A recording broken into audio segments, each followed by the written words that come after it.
Movie की शुरुआत mic और केट नाम के कपल से होती है जो पूरे सफेद रंग के कमरे में एंटर होते हैं। इस कमरे को इमैक्युलेट रूम कहा जाता है। वही कमरे के अंदर जाने पर एक लाल बटन दिखता है जिसे दबाते ही वहाँ पे लगे हुए घड़ी पर 50 दिनों का एक टाइमर शुरू हो जाता है। इस कपल को एक खास तरह के एक्सपेरिमेंट के लिए चुना गया था जिसमें इस इमैक्युलेट रूम में 50 दिन इन्हें गुजरने होंगे, जिसके बाद उन्हें $5 मिलियन मिलने वाले थे। लेकिन अगर इनमें से कोई भी टाइमर खत्म होने से पहले कमरे से बाहर गया तो इन्हें बस $1 ही मिलियन मिलेंगे और साथ ही पूरे एक्सपेरिमेंट के दौरान इन्हें खाने को छोड़कर कोई और चीज नहीं मिलने वाली होती। ये दोनों भी कपल काफी खुश होते हैं और इन्हें मिलने वाले पैसों को ये कैसे इस्तेमाल करेंगे इस पर ये सोचने लगते हैं और ये दोनों पैसों को आधा आधा बांटने वाले थे।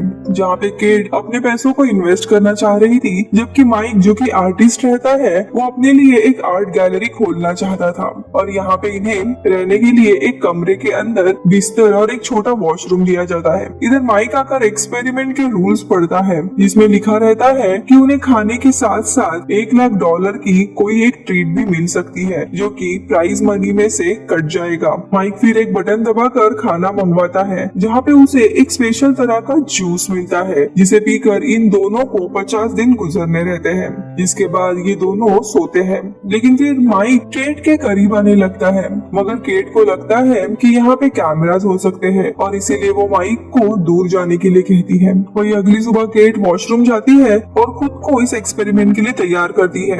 इन्हें फ्रेश होने के बाद नए कपड़े दिए जाते हैं, जिसके बाद केट अपना वक्त गुजारने के लिए योगा करने लगती है। वही माइक अपनी सेहत अच्छी रखने के लिए रनिंग करने लगता है। अब ऐसे करते करते कुछ दिन बीत जाते हैं और ये दोनों भी धीरे धीरे बोर होने लगते हैं और तभी एक दिन माइक को कमरे में एक चींटी मिलती है जिसे माइक पीने के लिए अपना जूस देता है। लेकिन तभी माइक पर से उनसे कोई बात करता और कहता है कि वो अपना खाना किसी और को नहीं दे सकता और माइक फिर चींटी को दरवाजे से बाहर छोड़ने लगता है। पर तभी केट माइक से कहती है अगर तुमने बाहर जाने वाला बटन दबाया तो इससे हमारे पैसे कट जाएंगे, जिस पर केट और माइक के बीच में बहस होने लगती है। माइक फिर चींटी को नीचे रख देता है मगर केट को काफी गुस्सा आ रहा था और वो माइक से कहती है कि तुम वीगन हो इसलिए तुम्हें दूसरे जीवों से प्यार है और तुम्हारे पास काफी पैसे भी है जिसकी वजह से तुम्हारा परिवार वाले मुझे काफी खरी खोटी सुनाते हैं। अब ये कहकर केट वहाँ से जाने लगती है मगर तभी गलती से केट उसी चींटी पर अपना पैर रख देती है। ये देखकर माइक वहाँ से गुस्से में चला जाता है। अब अगले दिन माइक केट से कहता है कि मैं काफी बोर हो रहा हूँ और मुझे एक ट्रीट ऑर्डर करनी है और 5 मिलियन में से $1 लाख ज्यादा नहीं होते, जिस पर केट मान जाती है और फिर माइक जाकर एक ट्रीट ऑर्डर करता है जिसमें उसे एक ग्रीन क्रेयॉन मिलता है। माइक फिर इस क्रेयॉन से कमरे की दीवारों पर ड्राइंग बनाने लगता है। इसी बीच में केट माइक के पास आती है और वो उससे अपने बुरे बर्ताव के लिए माफी मांगती है। अब कुछ समय के बाद माइक का क्रेयॉन खत्म हो जाता है और पूरे कमरे में ड्राइंग देखकर केट काफी गुस्सा हो जाती है, लेकिन वो ज्यादा कुछ बोलती नहीं है। जिसके बाद ये लोग सोने चले जाते हैं। वही एक दिन इन्हें वॉशरूम में एक बंदूक मिलता है जिसे देख ये लोग डर जाते हैं। उस बंदूक को ये लोग अपने बिस्तर के नीचे छिपा देते हैं। अब ऐसे करते करते और कुछ दिन बीत जाते हैं और एक दिन इन दोनों को इनके फैमिली मेंबर्स के भेजे गए वीडियो मैसेजेस खाए जाते हैं। माइक को उसके बहन का एक मैसेज आया रहता है जिसमें वो कहती है कि माइक तुम इमैक्युलेट रूम में केट के साथ काफी मजे कर रहे होंगे लेकिन मुझे केट पसंद नहीं है। लेकिन साइड में केट खड़ी होती है और ये सारी चीजें वो सुन लेती है, जिस पर माइक केट से कहता है कि मुझे इसके बारे में कुछ भी नहीं पता। इसके बाद केट को उसके पिता का मैसेज दिखाया जाता है लेकिन केट को अपने पिता का वीडियो नहीं देखना होता और वो एक दीवार के पीछे जाकर बैठ जाती है। इधर केट के पिता वीडियो में कहते हैं कि मैं सेंट मैरी चर्च के ऑर्फनेज में रह रहा हूँ। यानी इस एक्सपेरिमेंट के चलते जो भी अथॉरिटी थी इस रूम की वो लोगों के दिमाग के साथ खिलवाड़ कर रही थी और यहाँ पे केट समझ चुकी थी कि ये एक्सपेरिमेंट उनके दिमाग के साथ खेलने के लिए रखा गया है और इन्हें अब उकसाया जा रहा है, जिसके कारण ये लोग इस कमरे के बाहर चले आए है। वही अगले दिन केट माइक से कहती है कि जब मैं छोटी थी तब मेरे पिता शराब पीने के लिए घर से पैसे चोरी करते थे, जिसकी वजह से हमें काफी परेशानी हुई थी। ये बात मैंने तुम्हें कभी भी बताई नहीं थी क्योंकि ये बहुत ही ज्यादा टेंशन वाली बात थी मेरे लिए। लेकिन माइक केट को संभाल लेता है और देखते देखते कुछ और दिन बीत जाते हैं। लेकिन अपने पिता को देखने के बाद केट काफी डिप्रेस रहने लगती है। लेकिन अभी उन्हें और 18 दिन गुजारने रहते हैं और एक दिन माइक केट से कहता है कि हमें एक और ट्रीट लेना चाहिए, जिस पर केट भी मान जाती है। इसके बाद माइक बटन दबाता है और तभी साइमन नाम की एक लड़की बिना कपड़ों के कमरे में आती है, मगर केट को ये चीज पसंद नहीं आती। इधर माइक साइमन से उसके बारे में पूछता है, जिस पर साइमन कहती है कि मैं एक एक्ट्रेस हूँ और मुझे यहाँ पे 30 दिनों के लिए भेजा गया है। माइक फिर केट के कहने पर साइमन को उसकी एक टी शर्ट पहनने के लिए देता है। वही साइमन फिर दीवारों पर बने माइक की ड्राइंग को देखकर उसकी काफी तारीफ करने लगती है। लेकिन केट को ये चीज देख काफी गुस्सा आने लगता है और वो माइक से इसके बारे में बात करती है। लेकिन माइक को खुद यहाँ पे पता नहीं रहता कि आगे क्या करना चाहिए।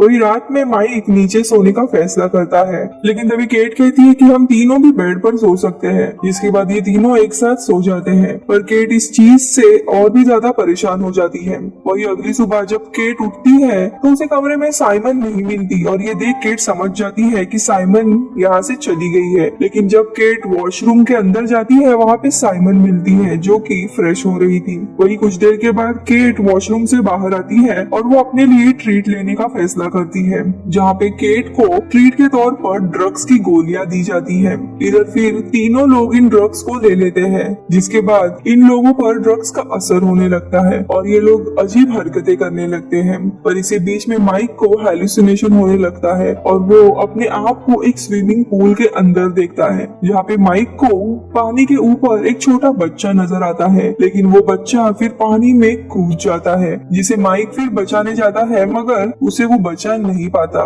और तभी माइक वापस होश में आ जाता है। और इसी चीज से माइक काफी परेशान हो जाता है और वो कमरे से बाहर जाने का सोचता है, पर केट माइक को समझाती है और उसे जाने से रोकती है। इधर साइमन केट से माइक की इस हालत के बारे में पूछती है, जिस पर केट कहती है कि बचपन में माइक को उसके छोटे भाई की देखभाल करने के लिए कहा गया था, लेकिन बेबी सिटिंग करने के टाइम माइक ने ड्रग्स लिया था और तभी उसका भाई पानी में गिर गया था, मगर नशे में होने के कारण माइक अपने भाई को बचा नहीं पाया और तब से माइक खुद को अपने भाई की मौत का कारण समझता है। साइमन फिर केट से पूछती कि माइक और तुम कैसे मिले, जिस पर केट कहती है कि हम साइंस क्लास में मिले थे और एक बार माइक ने मेरे लिए फूल लाया और तभी से हम एक दूसरे से प्यार करते हैं। इधर रात में माइक को नींद नहीं आती है, लेकिन तभी माइक को साइमन एक जगह पे बैठी दिखाई देती है। इसके बाद माइक साइमन के पास जाता है और उसे अपने भाई के बारे में बताता है, जिस पर साइमन कहती है कि केट ने मुझे पहले ही बता दिया था और बचपन में मेरे साथ भी ऐसा ही हुआ है, जहाँ पे एक बार मेरी अपनी माँ से झगड़ा हो गया था और अगले दिन मेरी माँ एक एक्सीडेंट में मारी गई और तब से मैं खुद को जिम्मेदार समझ रही हूँ। साइमन फिर माइक का हाथ पकड़ उसे समझाने लगती है, पर तभी केट वहाँ आ जाती है और इन्हें साथ में देख केट साइमन को भला बुरा कहने लगती है, पर माइक कहता है कि हम सिर्फ बातें कर रहे थे और ये कहकर माइक वहाँ से चला जाता है। और तभी केट को भी समझ आ रहा था कि ऐसा कुछ भी नहीं था दोनों के बीच में, जिस पर केट फिर साइमन से माफी मांगती है, पर केट भी वहाँ से चली जाती है। अगले दिन केट को पता चलता है कि साइमन यहाँ से चली गई है, जिसके बारे में केट जाकर माइक को बताती है, पर माइक को इस चीज का कोई खास फर्क नहीं पड़ता। और तभी केट की नजर दीवार पर लिखे साइमन के मैसेज पर पड़ती है, जिसमें साइमन ने लिखा रहता है कि इसके पहले मुझे किसी ने इतना प्यार नहीं किया। केट फिर माइक से इसके बारे में पूछती है, जिस पर माइक कहता है मेरे और साइमन के बीच में ऐसा कुछ भी नहीं था, मगर केट अब काफी भड़क गई होती है और वो माइक को धक्का देती है, जिससे माइक गिर जाता है और उसके सिर से खून आने लगता है। तभी माइक गुस्से में फिर केट से कहता है कि जब से तुम मेरी जिंदगी में आई हो तब से मैंने अपने अमीर दोस्तों के साथ रहना बंद कर दिया था, क्योंकि ये तुम्हें पसंद नहीं आता था और तुम काफी समय तक काम के लिए दूसरे देशों में भी रही थी और इस दौरान मैंने कभी भी तुम पे चीट नहीं किया, लेकिन अब तुम मुझ पे भरोसा नहीं कर रही हो। असल में ये कमरा एक आईने की तरह है जो लोगों के अंदर से उनकी सच्चाई ही बाहर लेकर आता है। केट माइक से माफी मांगती है, पर अभी माइक को एक डॉक्टर की जरूरत होती है और वो केट से कहता है कि मैं बाहर जा रहा हूँ और वो बाहर जाने लगता है। लेकिन तभी केट बिस्तर के नीचे से बंदूक लेकर माइक पर पॉइंट करती है, लेकिन केट माइक पर चलाने के बजाय गोली कमरे के